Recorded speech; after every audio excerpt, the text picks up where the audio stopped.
I'm bringing back the subject to where we వర్.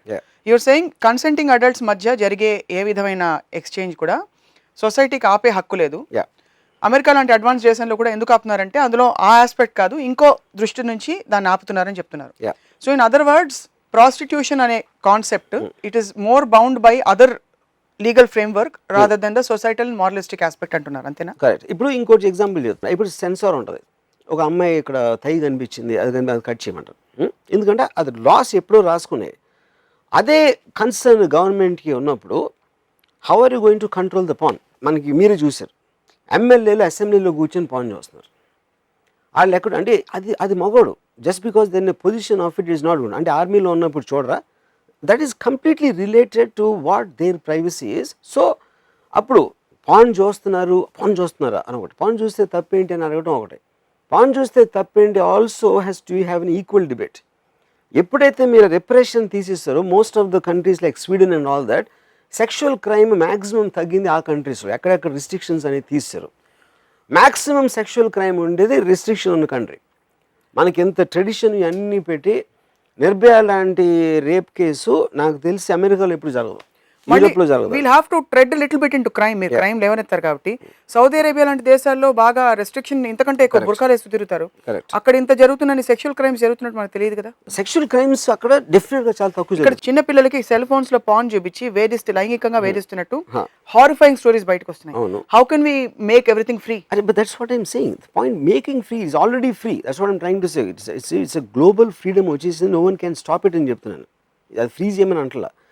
దాన్ని ఒక scientific అర్థం అంటే ఇప్పుడు పిల్లలకి ఫస్ట్ నుంచే, ఇప్పుడు నాకు I saw a beautiful documentary, it's called porn in the mind. I'm not very sure the name. డాక్యుమెంటరీలో అదేం చెప్పాడంటే, ప్రపోజ్ చేసిన theory, as long as you accept you can't stop porn, it's impossible. ప్రతి పిల్లోడికి వాడుకున్న టెక్నాలజీ ఓన్లీ పెరుగుతుంది. ఇప్పుడు ప్రతి ఒక్కడికి సెల్ ఫోన్ ఉన్నప్పుడు సెల్ ఫోన్లో మీరు ప్రపంచం అంతా చూడొచ్చు, మీరు దేన్ని ఆపలేరు, పాన్ ఒకటే కాదు. అది మనం యాక్సెప్ట్ చేసినప్పుడు only way to do it is first పిల్లోడికి అసలు సెక్స్ అనేది ఉండదు లైఫ్లో అని ప్రిటెండ్ చేసి దాన్ని కార్పెట్ కింద దాయటం కన్నా ఫస్ట్ నుంచే చెప్పారు అనుకోండి, ఓకే ఇది నువ్వు ఇలా పుడతావు అని చెప్తే వాడికి అవేర్నెస్ వచ్చేసి అప్పుడు దీన్ని చూసిన మూలాన దాంట్లో ప్రాబ్లమ్స్ ఏంటి, నీకు రాంగ్ ఇన్ఫర్మేషన్ ఇస్తుంది, లేకపోతే నువ్వు తప్పుగా అర్థం చేసుకుంటావు. అంటే ఇప్పుడు ఎలా ఆల్మోస్ట్ మనం సినిమా చూసి ఇది స్టంట్ చేయకూడదు, ఆడేదో ఒక రిస్ట్రిక్టెడ్, అంటే అక్షయ్ కుమార్ నిజంగా దూకలేదురా 7వ అంతస్తు నుంచి అని పెడతారు కదా యాడ్లో, this is done by stunt performance, ఈ జాగ్రత్తలు తీసుకున్న మొలాన్ని ఇట్లా చేసాడు, కానీ మామూలుగా నువ్వు వెళ్ళి 7వ అంతస్తు దూకితే కింద పడి చేస్తావు అని అవేర్నెస్ ఇస్తున్నారు. That awareness should come in to the pan. అది అవేర్నెస్. ఇప్పుడు this is a fantasy image, but ఇప్పుడు నువ్వు చేస్తే ఇలా వస్తాను ఓపెన్గా డిబేట్గా మాట్లాడితే వాడికి ఎడ్యుకేషన్ వచ్చి he will take a decision when ever he becomes an adult. కానీ అది లేదు, అలాంటిది ఉండదు మనకు మనం అనుకుని వాడికి తెలీదు అని మన అబద్ధాలు చెప్పుకుంటే that will create more harm. You always seem to advocate porn on your Twitter also. When was the first time you watched porn? నేను first time I will tell you, నా కాలేజ్లో నేను నా ఫ్రెండ్స్, నా ఫ్రెండ్ ఒక చాలా పెద్ద doctor, ఒక ఎనస్థిస్ట్ ఇక్కడ ఉండేవారు హైదరాబాద్లో. సో నా ఫ్రెండ్ ఒకరోజు ఫోన్ చేసి, రంపు నువ్వు తొందరగా ఇంటికి వస్తావు అన్నాడు. ఇప్పుడు మెహదీపట్నం ఇక్కడ వెళ్తే అక్కడ వాళ్ళ the anaesthetist doctor use to be the top doctor at time Osmania హాస్పిటల్లో. ఆయన బెడ్రూమ్లో టీవీ వెనకాల వీడికి ఒక 2 VHS క్యాసెట్లు దొరికినాయి. అది ఏంట్రా ఈ క్యాసెట్ అని పెడితే first time he saw pan film. You know అది ఫస్ట్ టైం నేను చూసింది. నేను అనుకుంటా ఇది 1985-86 ఆ టైం పీరియడ్లో అయి ఉంటుంది సంథింగ్. దాని తర్వాత విజయవాడలో ఇంజనీరింగ్ కాలేజ్ మేము చదువుతున్నప్పుడు, అప్పుడు నేను ఎందుకంటే వీడియో పార్లర్స్లో వేసారు, సమ్ 15-20 పీపుల్ వెళ్ళి అక్కడ కూర్చుని అక్కడ they use to watch you know. So somewhere ఈ ఏరియాలో 84-86లో నేను పర్సనల్గా ఇంట్లో చూసింది, ఇంట్లో ఆ డాక్టర్ ఆయన తెచ్చుకున్న క్యాసెట్స్ మాట.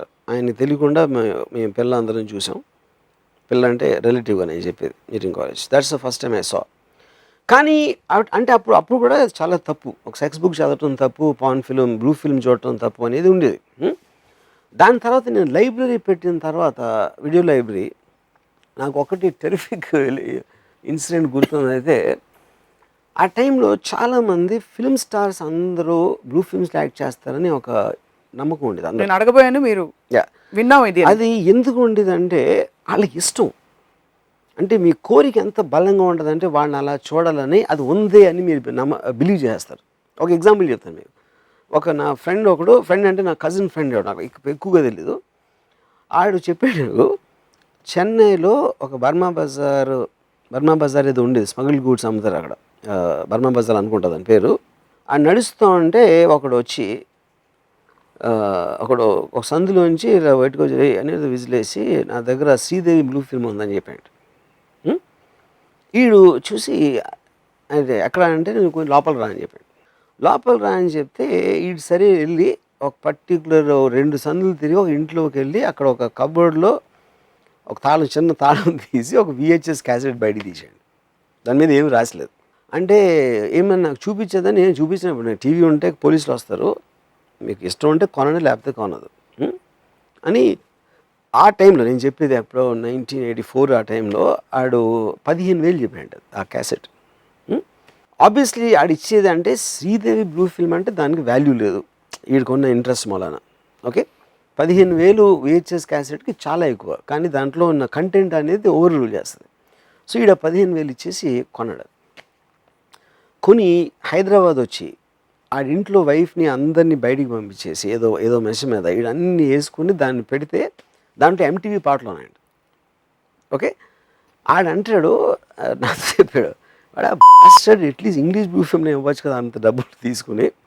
కానీ అక్కడ ఇంట్రెస్టింగ్ పాయింట్ నేనేం చెప్పానంటే ఆడికి, ఒకటి ఆ బ్లూ ఫిల్మ్ ఉందని ఎందుకు ఉన్నాము ఫస్ట్ ఆఫ్ ఆల్. ఒకవేళ అలాంటిది ఉంటే ఒక కాపీ ఎట్లా ఉంటుంది, దాన్ని ఎలా నువ్వు ఆపుతావు దాన్ని ఫస్ట్ ఆఫ్ ఆల్. అప్పుడు ఏదో వాడి దగ్గర ఉన్నాయి, మా మామయ్య చూశాడంట, మా చిన్నాన్ని చూశాడంట అని చెప్పి, ఎందుకంటే ఎక్కడో ఉంది అని నమ్మాలి అని ఒక విపరీతమైన హోప్ తోటి you are trying to believe. కానీ నేను లాజిక్ ఏమిస్తున్నాను, అది ఉండటానికి వీల్లేదు, ఎందుకని అలాంటిది ఉంటే ఆపలేను. Because of the tremendous demand for that, it will spread like a virus, everybody will have a copy, ఎందుకంటే VHS టేప్ కనుక. కానీ అది కరెక్ట్. ఎందుకంటే అది మీకు రహస్యంగా ఎవడన్నా స్టింగ్ ఆపరేషన్ లాగా చేయడానికి ఛాన్స్ ఉంది, లేకపోతే వాళ్ళు ఏమన్నా చేసుకుంటే అది లీక్ పెమెలా ఆండర్సన్ లాగా లీక్ అవడానికి లాగా ఛాన్స్ ఉంది. అలాంటివి ఉన్నాయి, ఫెయిర్ ఎనఫ్. ప్రొఫెషనల్గా చేయడానికి వీలు, ఎందుకంటే అది is not recognised industry in India, so it can't have a distribution. దాని మూలాన అది ప్రొఫెషనల్గా చేసే అవకాశం లేదు. ఈ లాజిక్ అంతా ఎన్నో, ఎందుకంటే they want to believe it exist. You know, same thing goes to heroines. అందరూ ఇలాగా ఎందుకంటే వాళ్ళకి ఛాన్స్ వస్తుందని వాళ్ళ నమ్మకం. ఇప్పుడు హీరోయిన్ అంటే నేను చాలామంది ఆ టైంలో డైరెక్ట్గా అడిగి సార్, నాకు తెలిసిన వాళ్ళు అంటే అమ్మాయి ఏంటి అని, అంటే because it is there tremendous desire to believe that it actually can happen. అది that heroines trade in their morals and that is what అప్పట్లో బిలీఫ్ ఉండేది. Yeah, they believe. Yeah, and that belief is always there.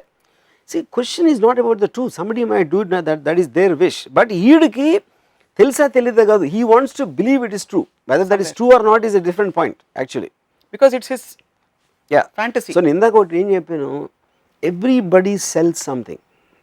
No, what you have, what you think is your best thing, you are trading it. బాడీని కూడా అమ్ముకోవచ్చు. Of course, everything, that is what happens. ఇప్పుడు hero వస్తున్నాడు, టక్ 6 pack పెట్టుకున్నాడు, హీరోయిన్కి అమ్మాయికి మంచి నడువు ఉంది, మంచి ఫిగర్ ఉంది, దానికి దీనికి ఏంటి difference? Eventually I'm seeing a top heroine or the mass or buying tickets to also enjoy her beauty and sexuality. Is not about the performance, we all know that. ఇప్పుడు కట్రీనా కైఫ్ని ఎంజాయ్ చేసేది performance కాదు కదా, she just such a sexy looking and beautiful looking girl. What is the difference between that? దాని తర్వాత మీ gradation, ఒక దాంట్లో ఇది తక్కువ అవ్వచ్చు, అమెరికాలో ఫుల్ నేకెడ్ కూడా ఓకే అవ్వచ్చు, ఇంకెక్కడో హాఫ్ నేకెడ్ ఓకే అవ్వచ్చు, ఇంకో చోట బుర్కా ఉండొచ్చు. అది మీకు కల్చరల్ డిఫరెన్స్. అది వర్మ గారి సినిమాలో కాళ్ళు మాత్రం ఉండొచ్చు, ఏదైనా ఉండొచ్చు. అది నా so eventually the man selling his power, his brains or his some ability is వాడికి ఉన్న యాసెట్స్. అయ్యి ఉమెన్కి ఉన్న యాసెట్స్ ఏంటంటే తన బ్యూటీ, తన sexuality, 2 of the primary thing. Brain లేదని అంటలేదు, brain is common for both of them. నేను అడగబోతుంటే మీరు అన్నారు, very good. So brain is common for both of them. That is not men don't have sexuality. Men don't have sexuality. Male sexuality I do not believe it's as powerful. ఇప్పుడు యుద్ధాలని అమ్మాయి అందం కోసం జరిగిన అబ్బాయి అందం కోసం ఎప్పుడు జరగల. వర్మ గారు ఇంత లిబరేటెడ్ గా ఆలోచిస్తారు మీరు, out of completely expanded soul that you are, why do you again go back to రాజుల కాలం and that is history. I am saying కదా, ఇప్పుడు everybody knows women's beauty is what which creates chaos. Man's looks ఎప్పుడు chaos create చేయవు. Man power create చేస్తుంది. వాడు ఆధిపత్యం, వెళ్ళి కొడతాను అన్నది ప్రాబ్లం క్రియేట్ చేస్తుంది. ఉమెన్ అందంగా ఉంటాం ఎందుకంటే అందరూ అందాన్ని కోరుకుంటారు కాబట్టి ఒక కాన్ఫ్లిక్ట్ క్రియేట్ అవుతుంది. Which is the reason wars, all great wars have a certain origin of source in a beautiful woman, because it's a wealth. The woman's beauty and sexuality is property. It is property, but it can't possessed. It should not be everybody's property. Another point, or is it her that choice? is societal structure. That's choice. No, whether a woman wants her beauty to be given to her husband, only her husband, protect it and only give it husband కి ఇచ్చేసి దాని తర్వాత ఆడితో పిల్లలు కనేసి వాళ్ళు చేసుకుని ఒకరోజు చచ్చిపోవటమా, లేకపోతే do want to use it as a wealth. Like ఇప్పుడు ఒక హీరోయిన్ అవ్వాలి, ఒక అమ్మాయి వచ్చింది. మనం ఏంటి, ఒక సొసైటీలో అవి అయిపోయిన తర్వాత కాలేజ్ అయిపోయింది, దాని తర్వాత పెళ్లి చూపులు చేసేసి ఫస్ట్ డే శోభనం గదిలో ఆ అమ్మాయి కొన్న వాట్ ఎవర్ వాడి అక్కడతో రిస్ట్రిక్ట్ అయిపోతుంది. దాని తర్వాత ఇక్కడ చీరలు కట్టుకుని తిరుగుతూ ఉంటారు, ఏదో వాట్ ఎవర్ వేసుకొని భోజనాలు పెడతా, వంట వారుస్తా. హీరోయిన్ అనే అమ్మాయి, ఒక అమ్మాయి యాక్ట్రెస్గా వచ్చింది అనమాట. She is using her body, her beauty, her sexuality to entice people and make something out of that. Okay? If that is not a mistake, that is a direct result. I am not looking down upon. In fact, I enjoy it and I admire that aspect. I admire anybody who are using their wealth as an investment. So, దాన్ని కేవలం ఆడవాళ్ళ స్వాతంత్రాన్ని తొక్కేయటానికి, వాళ్ళకున్న beauty సెక్షువాలిటీని వాళ్ళు guilt feel చేయడానికి, వాళ్ళు అనగదొక్కడానికి చేసే ఒక సోషల్ ఈవిల్ అది. కళ్ళాలు వేస్తారు అది. Sex is a very very important part of love between a man and woman. ప్రేమ పిశాచి అంటారు ఎవరు, కామ పిశాచి అంటారు. కట్రినా కైఫ్ అనే అమ్మాయి fantasy image. So can you describe a few qualities? She had the most amazing thighs I ever seen. This is public TV. Fine, it's a public TV, of course. Public TV లో మీరు, I am saying thighs ని ఎందుకు మీరు కించపరుస్తున్నారు? కొన్ని subjects మనం public టీవీలో మాట్లాడడం కాబట్టి. నేను మాట్లాడతాను, మీరు కావాలంటే మీరు కట్ చేసుకోండి, లేకపోతే చూసేవాళ్ళు టీవీ ఆఫ్ చేసేమనండి. చాలా మంది వింటున్నారు. వినాలి.